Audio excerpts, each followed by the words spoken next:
Hi, everybody. Welcome to this episode of the Autism Annex podcast. I'm John Andrew Slominski. Behind the scenes here on the podcast, or more accurately, behind the microphone, I talk with people who experience the world of autism and neurodiversity in so many different ways. And all episodes come together a little differently. For today's episode, I had two conversations with my guest, Jessica Smith, and her mom, Lisa. You'll meet them in a moment. Jessica, as she'll tell you, is on the spectrum, and our two conversations went very, very differently. In one, Jessica was calm, collected, and relaxed. And in the other, she told me that her anxiety and stress were almost intolerable. I say almost because, as you'll hear, Jessica is impossibly perseverant. She deliberately accepts challenges, like being on the podcast, as opportunities for growth, and insisted that we carry on, no matter what. Jessica, if you're listening, thank you for sticking with this project, even when things got tough. So Jessica, I hear you finished high school this year, right? Yeah. Well, big congratulations. And it's worth mentioning you were also recognized right at graduation for a bunch of your achievements. Tell me about that. Most of them were just because I did good in the classes. Like, Most of them were academic achievements, the but the big biggest one- one is she was recognized from the school and given a little scholarship. yeah, it was from my assistive technology work. By the way, that's Jessica's mom, Lisa. You'll hear her proudly chime in periodically. Jessica, before we dive in further, let's start with the definition. What exactly is assistive technology, or AT? Well, they usually never even understand after I say it because it's so hard to explain. But I try and say it's like fabricating like things to help people, like materials to help people with their everyday tasks. That's what I sort of say in a nutshell. So, in assistive technology, or AT, you're providing technology and solutions for people who have challenges with navigating everyday activities. And you've devised your own approaches to assistive technology. How'd that start? So I started back when I was in the 9th grade in like 2017. I got held back in high school, so but back in 9th grade that summer before I started school, for some reason I just wanted to play with some symbols and like cut out and laminate some for myself. So I was going around on websites looking for them, and I learned about how first responders need like to understand people with autism more, so like there's not like any bad situations. At this point, as you're making communication boards, you are totally self-taught when it comes to assistive technology. How did you already know how important AT could be? I didn't really know how important it was in the beginning. I just remember that I used stuff like that occasionally in elementary school. And for some reason, something just sparked in me saying, oh, I want to get some of these and make some stuff. You were also at the time you were having anxiety because you weren't doing well in school, like you were having your outbursts. And they had mentioned the police a couple of times, and because if she eloped, they would call the police and notify me. And that triggers some anxiety in her because she knows that when she's extremely upset or anxious, she doesn't have the ability to, one, reason, and two, necessarily advocate for herself and speak up. So, and that was a big fear for her. Well, and that's so important, right? To have the tools to communicate, especially when things get tense. Since we're on a podcast and we can't directly show listeners, could you describe the tools that you've made? So for the record, we're looking at a laminated piece of paper to start. What does it look like and what's on it? So I have boards, and like they say like I want, and then they have like sensory stuff like I want headphones, or it's too bright, or it's too loud. And then I have like canine on there.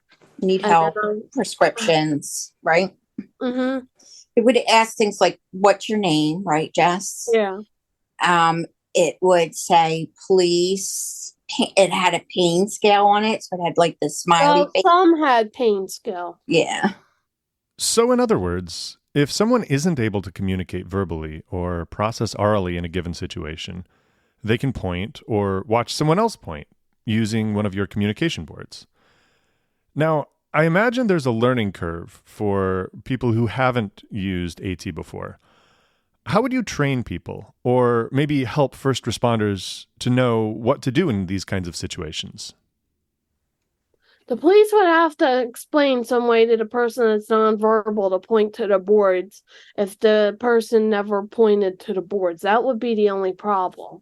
Yeah. But the first responders would have to know to be patient with the person to point to the boards. One of them I was thinking about today. So I've been writing social stories, and I'm writing a social story for a police department right now about their canines. And I want them to not speak completely dumb, but I want them to speak clearly and make sure that people with autism understand, because I know some of the times when I've been in crisis, if I was acting out towards the police, they would start mocking me a little bit, and they were a little rude towards me, seemed rude, but they were probably just as stressed out as I was. But that wasn't very good. And I'd also like them to be trained more on how to handle them with having fidgets and knowing to keep a calm demeanor.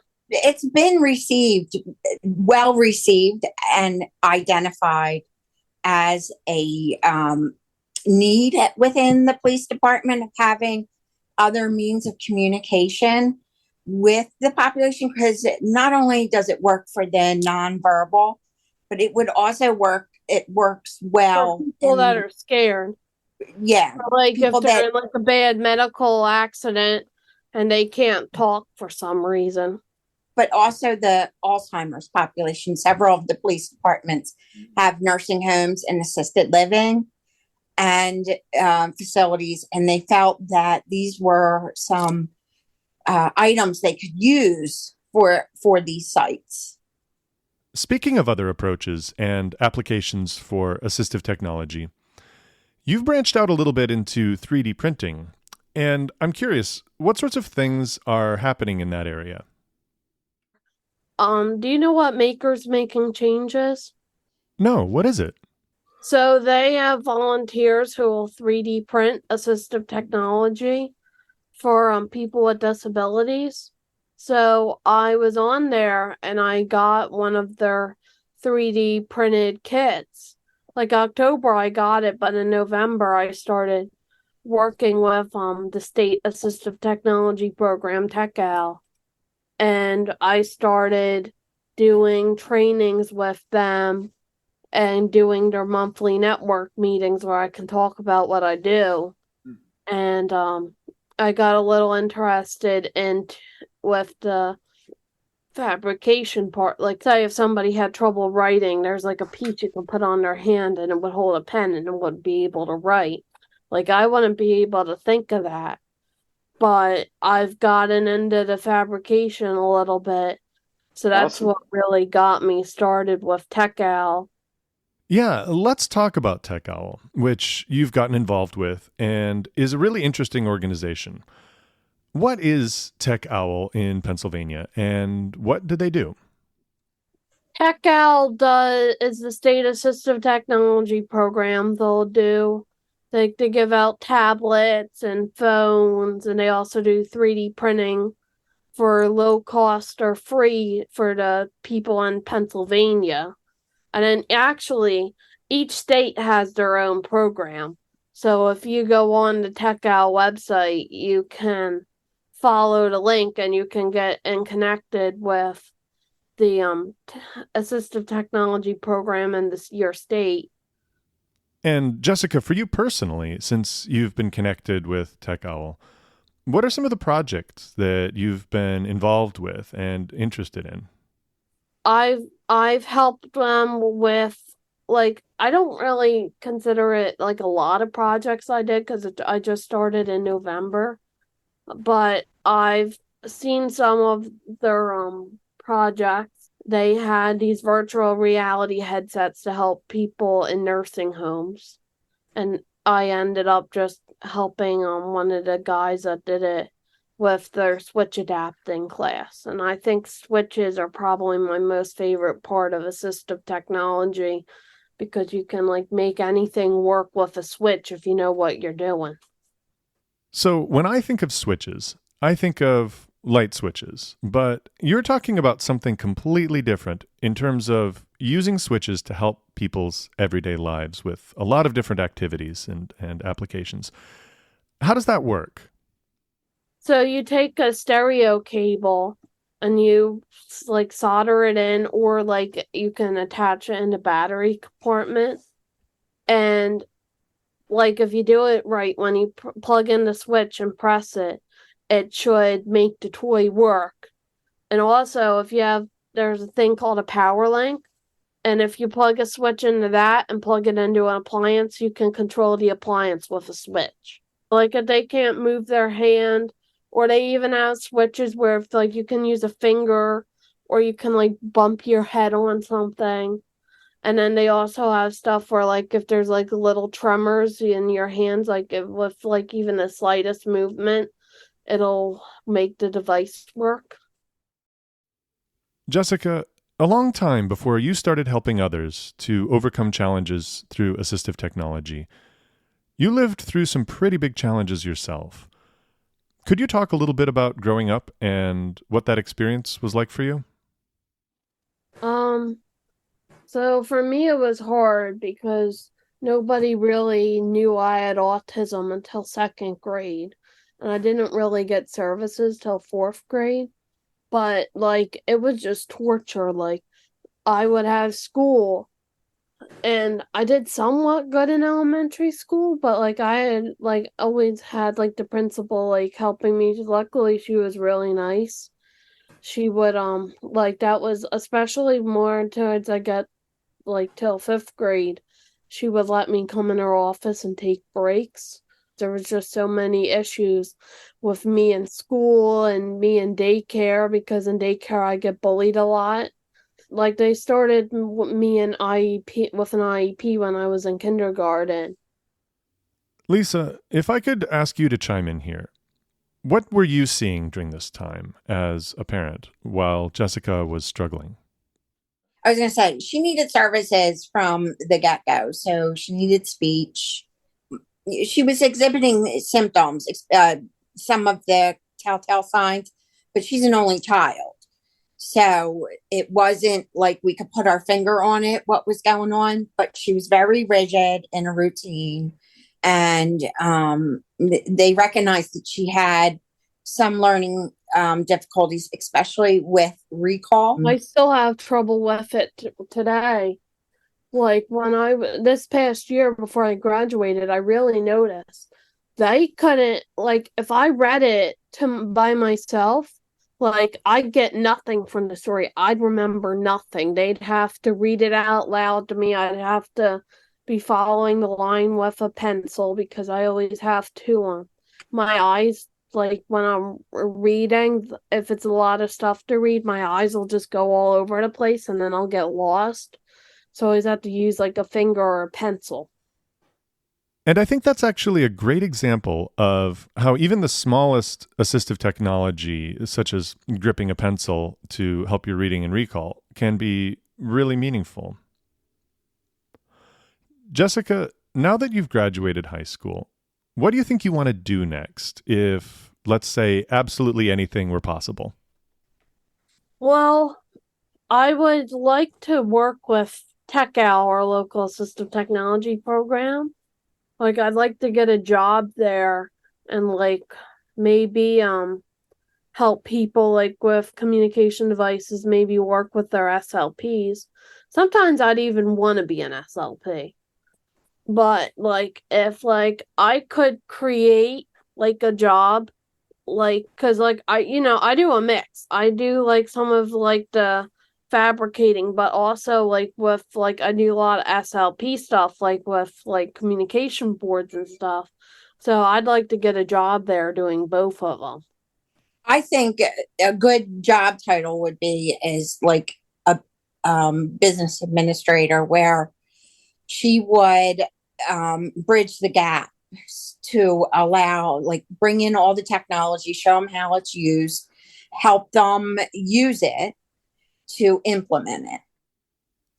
Lisa, as you see your daughter growing into adulthood and being of service to others, setting big life goals, and even stepping outside of her comfort zone right now to be on a podcast, as a parent, how does that make you feel? Jess has a great story, especially with her struggles with the autism, living with autism, and then also living with autism and mental health. Because she's overcome all of that, and she's doing things now that her medication is adjusted right, and that she can focus and grow. She's using this platform to step out of her comfort zone and do things she's never done. And I am in awe of what she's done. Yeah, my mom's starting to make me cry thinking about thinking back then. It's hard for her, and she should be very proud, which you should be, Jess, of where you've been and where you've come to. Because you've really come to the other side of things. Jessica and Lisa, I want to thank you both for being on the podcast and sharing your story today. And Jessica, I hope you'll keep us posted. I can't wait to hear what's next for you. You've been listening to the Autism Annex podcast. I'm your host, John Andrew Slominski. Special thanks to my guests today, Jessica Smith and her mom, Lisa. If you'd like to learn more about assistive technology resources in the state of Pennsylvania, where Jessica lives, check out Tech Owl PA, that's TECHOWLPA.org. You can also learn more about assistive technology programs in your state by visiting acl.gov. If you like what you've heard on the podcast, please consider sharing it this month with a friend who you think would enjoy it too. Thanks, as always, for your support. Until next time, take good care of yourself and one another.